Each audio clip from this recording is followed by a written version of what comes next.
Hi guys. Right after I made a video yesterday on why Made America, Made in USA, iPhone makes sense or makes no sense, I read a report from MIT News. It's very interesting. First, I was very excited because I thought that that could be a very efficient way, uh, game-changing way to make made in USA, feasible, uh, scalable. And I did some research, I did some homework, and then I found that we have some reservations. But I must say that the direction is promising. Basically, if you read the report, it's from MIT. They've been doing this since 2002. So it's basically more than 20 years. The human soul behind this fab lab, which means fabrication lab, it's Professor Neil Gershenfeld. I think that's how to spell that, how to pronounce that. Um, it started with a single class, and then asking basically the class. The title is like, how can you make almost everything? So that's attractive. And then afterwards it grows organically.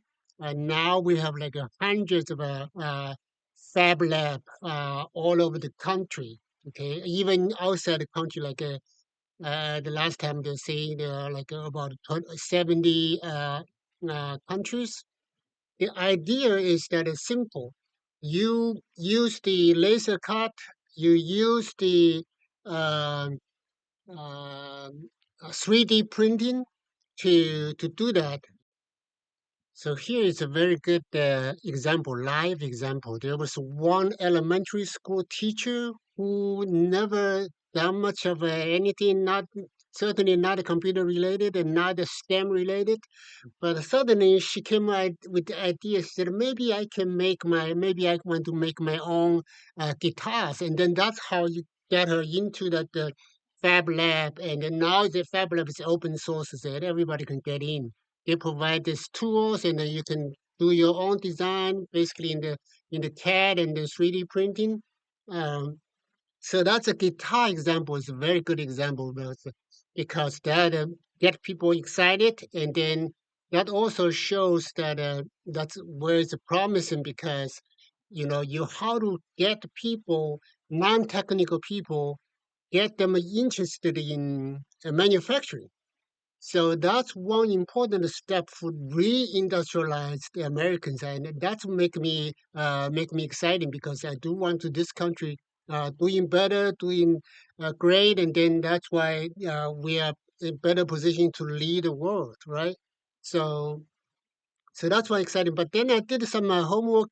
My burning question is that whether this fabric can scale, okay, and meaning that 3D printing the guitar is one thing. 3D printing iPhone is another. Or 3D printing Tesla is another thing. And then I found out that the reality is still sober because 3D printer has some size limit. So far, uh, the strength of the 3D printing is the prototyping because you're doing the design, okay, and then you put that some little thing. Make that 3D printing to print out some parts, and then you can check out the parts. You can do the manufacturing. The thing is that it's a niche market. It's not a mainstream market. Okay, not yet at this point.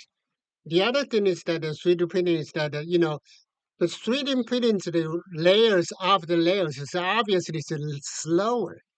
And even a worse problem is that it doesn't, if you make 3D printing one Tesla and you make a 100 Tesla, there's no scale advantage. You still have to print at 100 Tesla.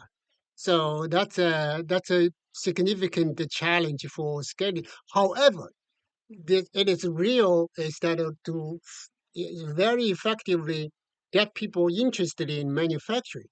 Because manufacturing is no longer boring like in a noise factory, and then you have to do the hard work, and then but then in a fab lab, it's much easier. It's more fun. You basically combine manufacturing with the fun playing. So manufacturing become kind of a playing. So that's what it makes interesting, makes promising. So let's stop here.